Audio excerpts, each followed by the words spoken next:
Hello and welcome to Pompey Talk in partnership with Jan Leap. My name is Mark McMahon and joining me in the studio today to discuss Pompey's trip to Crawley is new sports writer Jeff Marshman. Jeff, welcome. Thanks, Mark. An interesting game for Pompey away to Crawley, especially when Crawley are unbeaten in their last 4 home games. Yeah, I think that they've been in fantastic form, haven't they? They've actually won the last 4 home games. So Pompey have got a real challenge. I think fans maybe make the mistake of looking at a team like Crawley and associate them with, well, just the team that they think probably long ball or defensive or this, that and the other. But Crawley have actually, underneath Dermot Drummy, they've got this way of playing which isn't too dissimilar to the way that Pompey like to play in terms of they go for it basically. Yeah. They're quite an attacking team that they set up. They've got the one up top and a couple of wingers that play and get up in support of him. James Collins, the striker, who's actually scored in his last 4 games for Crawley, and they do pose a threat. And the reason they pose a threat is because they're so good, as you mentioned, at home. Away from home, they've been pretty shoddy, not least the game at Fratton Park where they just got turned over 3-0 by Pompey. I'm sure we'll probably come on to that later, but they are just in imperious form at home, and I don't think in the league you're going to find a team that have been in such good form at home. So maybe fans who haven't looked at that might have to have a little bit of a reality check tomorrow, and they'll see a very good Crawley side. You mentioned that they play open, expansive football, a bit like Pompey. That's going to make it a cracking game tomorrow then on that basis? Should be, yeah. I think both Paul Cook and Dermot Drummy have both said they're expecting it to be an open, expansive game, which the fans going, and let's not forget, I think there's 2,300 Pompey fans making that trip. They're going to be in for a good game, which is great, because Crawley last season, forgive me, I can't remember who they played under, but I remember Pompey went right at the start of Paul Cook's tenure. That's right, yeah. Crawley just played out a drab 0-0 draw at home. There's not going to be anything like that this year, and why would they on the back of 4 wins? So they'll be going for it. They've got outside aspirations of getting into the playoffs. Pompey obviously know that come the end of the day, incredible to be saying this, but they could break into the top 3 if they get the win, and I think Carlisle slip up against Accrington, and then that's on the table for Pompey. So both teams have got every reason to go for it. It's not in either team's interest for a draw. So should be a real cracker, yeah. And Paul Cook will obviously welcome that. Many a time this season, teams have shut up shop against Pompey, home and away. So Paul Cook will love the fact that Crawley are going to go for it themselves in this game. Yeah, it's always frustrating, isn't it, for Pompey, and that they've been the victim of that so many times. I think nearly all of the defeats that Pompey have had, possibly maybe Luton last year, even Doncaster this year aside, have been from teams just frustrating them. Pompey nearly always have got the better of the ball, the better of the chances and stuff, and it just comes down to the fact that they can't break down a stubborn team.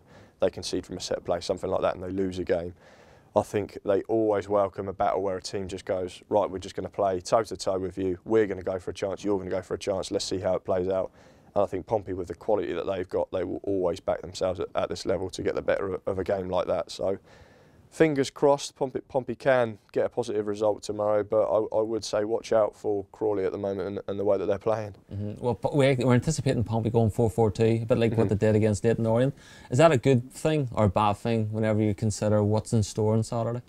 Yeah, it's an interesting one, because he'd be well within his rights when he Paul Cook to play 4-2-3-1. That seems to have worked quite well away from home, but you just feel with the way that they played in the last game against Leyton Orient, the sort of partnerships that are forming. Chaplin and Smith, obviously first game together, they look like they sort of struck up quite a good little partnership. There's no real need to change a winning side. It's an often said phrase in football, isn't it, that you don't change a winning team, and I think Paul Cook would be quite loath to do that, which would mean it again gets people like Gary Roberts out on the bench and stuff like that. So yeah, it's up to him what he wants to do, but if he does go 4-4-2, that's a real sign of intent that, as we were alluding to earlier, that Pompey are going to be going for it, and they're not the Paul Cook team of old, if you like, where they just play 4-2-3-1. Teams know that they play that, and they have this sort of almost boasting nature of, we know that you know what we're going to do, but we're just going to be better than you at doing it. I think Pompey have got a little different side to them now under Cook, and Cook's realised that that's probably to their credit, and it will help them throughout the course of the season, that teams probably don't know which Pompey they're going to get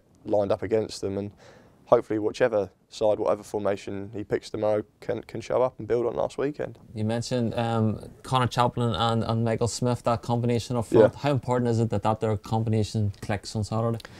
It's a combination that I've wanted to see a lot earlier, to be fair. I think I wrote right at the start of the season that I felt that those two games were quite well suited to each other, but obviously Cook has had this philosophy throughout his time as a manager, and has been, let's be honest, he's been very successful as a manager up until the Pompey job and last year's playoff heartache, which some would say was a success to take a team from 16th up till into the playoffs. It is no mean feat, although obviously expectations are so high. But he's always gone 4-2-3-1. So the idea of Chaplin and Smith playing in the same team has been difficult, because Chaplin, let's be honest, isn't the guy who can lead the line.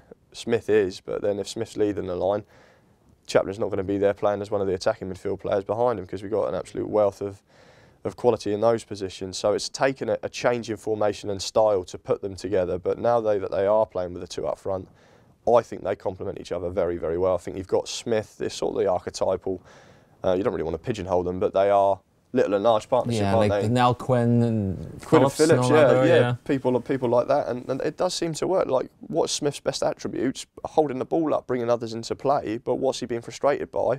Having balls played up to him, holding it up, and no one really being there around him, and people have sort of, I think, formed quite not an ill-judged opinion of Smith, because strikers are always judged on their goals, but there's just this idea that he's not the player some people think he is because he doesn't score goals, but a lot of the time he's just playing up front on his own without players around him. I think if you put a player of such predatory instinct as Chaplin in and around Smith and keep playing the balls into Smith, and those two can feed off each other, I actually think that's got the makings of a very good partnership. Okay, talking of strikers, or front men in particular, Pompey signed Nicky Kabamba on Wednesday, I believe it was.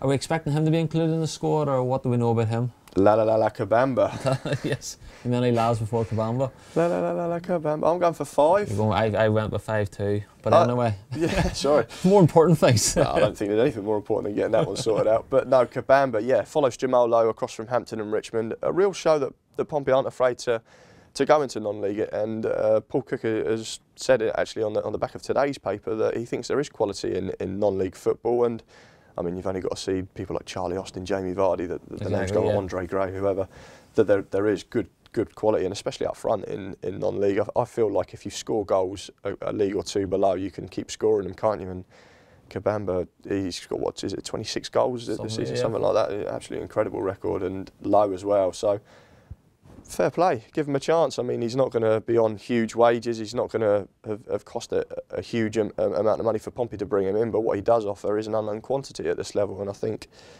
he's a young man, isn't he? 23, Lowe even younger. And those two between them have got all the promise that as a long-term option for Pompey, they could make the grade. And if they don't, then there's nothing ventured, nothing gained. I don't think that anyone's going to sort of begrudge Pompey making that move for a player who's in such hot form. Right, we'll just take him on, see if he can do it, and if he can't, then so be it. But I think the flip side to that is that Pompey now have got 6 strikers on their books, haven't they? There needs to be maybe some movement going out at the minute then.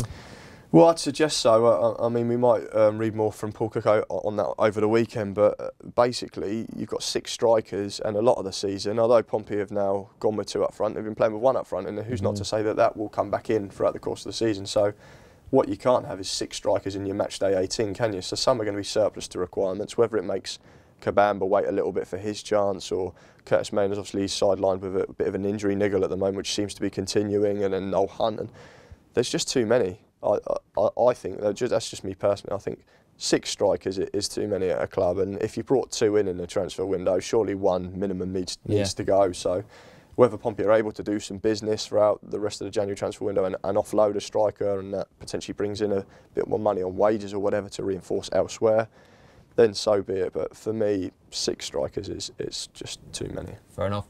Last of all, going back to the game, what's your prediction then for Saturday? Well, I've not only predicted Saturday's game, I was asked earlier in the week by an unnamed person to predict all 20 of Pompey's remaining fixtures, and in doing so I went for 12, I think it was 12 wins, 5 defeats and 3 draws, and that I said would put Pompey up in 3rd place and on 84 points.